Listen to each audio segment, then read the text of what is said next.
Здравейте, приятели! Да се обличаме в кинжал за плажа. Теситура на този бански, който ми е за 10 лева от Шин от миналата година и е от малкото, които ми стават. Обожавам горнища бриджитка, но за да стоят добре в името ти трябва да е на мястото си. Се възползвам като за последваща от другарките, може би скоро ще заприличат на магарешки ушаци. Така, връз него съм навласил на тази ролка от втората употреба за един лес, която изглежда до също като унези карелица на баба ви плетени на една кука.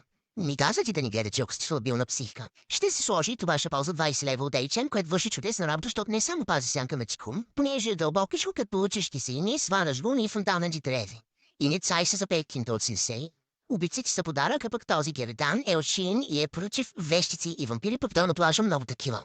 Шлепалките за 15 кинта от Тенденс и черешката на тортата, топ газарската ми плажна чанта, създадена от мен, която ако още не сте си я купили, не мога да разбера какво правите с живота си. Тази чанта, драги ми, е магичевка и ако ни вярва, че убедете се сами, що не е способно да накара да изглежда една селенка като мен, като дама от френската ривиера.